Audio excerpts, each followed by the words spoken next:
Hi, Todd Martin here with The Walking Code. In this series of videos, I'm going to demonstrate some exercises using the core techniques. The core techniques are the foundation of the walking code, and they represent the 8 fundamental patterns of core movement that we use in all of our routine activities while we are standing with upright posture.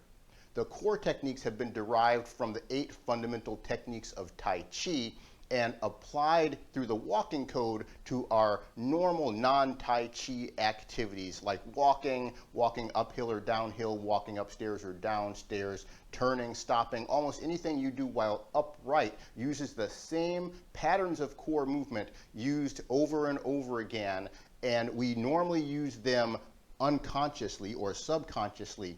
By applying the walking code, you can add some more consciousness or mindfulness to your movements.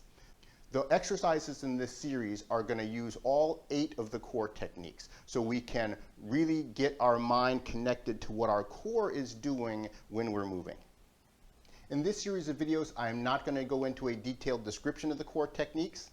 Those descriptions are available in the Walking Code online course. They're also available now in my new book, The Walking Code: Correcting Abnormal Gait Patterns by Learning Conscious Control of Your Core.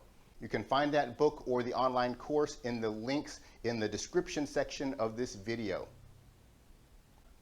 Also remember to click the like button and subscribe to this channel. In this exercise, we're going to work on the forward walk or the forward stroll combined with turning in a circle. Turning in a circle requires a different pattern of core movements than walking in a straight line. Normally we do this unconsciously, but in this video we're going to learn how to turn in a smooth circle, keeping your body properly aligned, keeping minimal impact on the heels, and doing this mindfully. We're going to begin with our feet together, and then we are going to change weight to the left foot and step forward with the right foot. And we're going to take 4 steps forward in line. 1, 2, 3, 4. And when the left foot is forward, as soon as the heel touches the ground, we're going to initiate a turn. And we're going to continue turning 4 steps until we're facing back in the direction from which we came. We're going to take 4 steps forward, and then we're going to turn 4 steps. We're going to take 4 steps forward, turn 4 steps.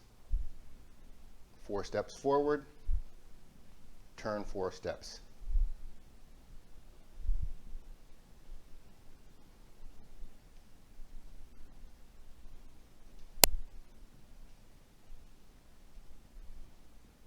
Try to do it very slowly.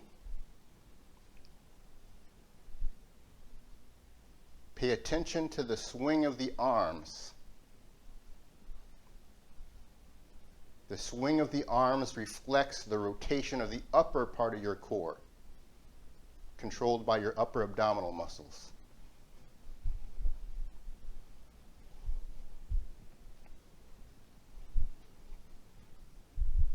Because of the way your core is designed, you will always end up in the same place, doing the same exact amount of turn.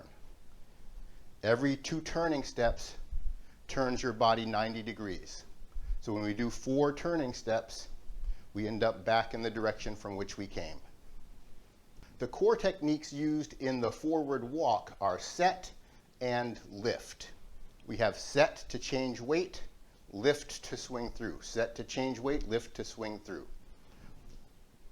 We repeat set and lift over and over again in a repeating cycle in order to continue walking forward. Set will begin as we change our weight to the leg that's going to be the standing leg, in this case my left leg. Lift is going to lift the body forward.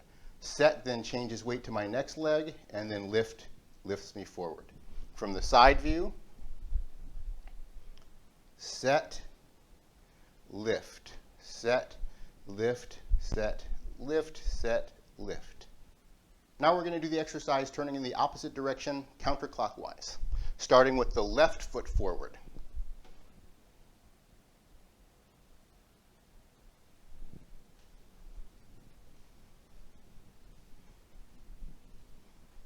4 steps in line, 4 steps in the turn. 4 steps in line, 4 steps in the turn.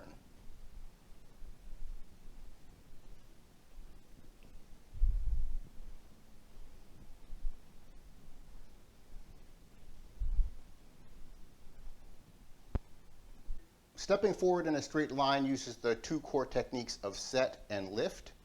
Doing the turn requires changing the core techniques. We'll change to the core technique of retreat when we begin to turn towards my rear leg after placing the forward foot.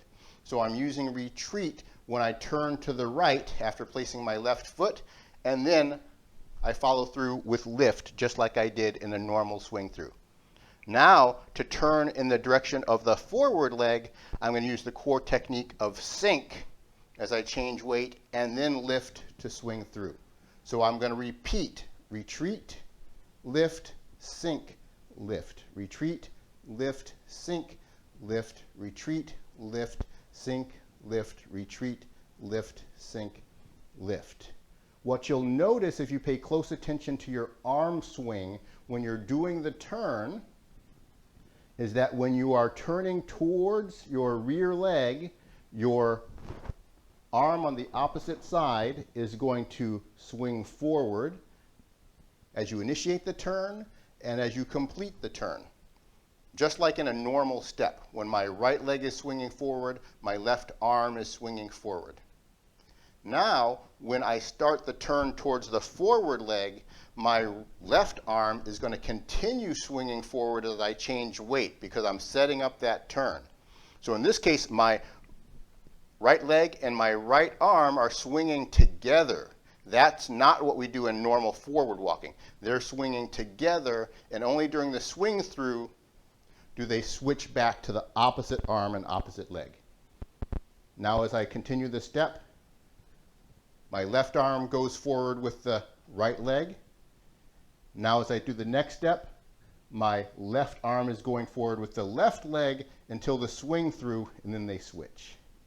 So I'm doing 8 continuous steps in a circle, so I can just continue circling.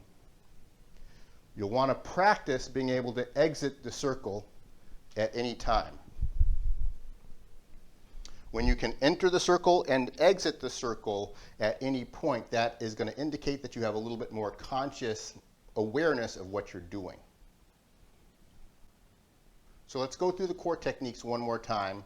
We have set to change weight, lift to swing through, set to change weight, lift to swing through, retreat to start a turn, lift to swing through, sink to start the turn towards the forward leg, lift to swing through, retreat, lift, sink, lift, and then to exit in a straight line, we go back to set, lift.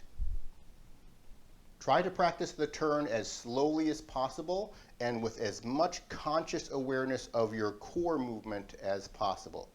The rotation of your core, meaning your upper torso and lower torso, controlled by your abdominal muscles, are what are going to keep you moving in a straight line or what's going to initiate a turn when you're walking. So the legs are not what cause us to turn. It is the core that we use to turn.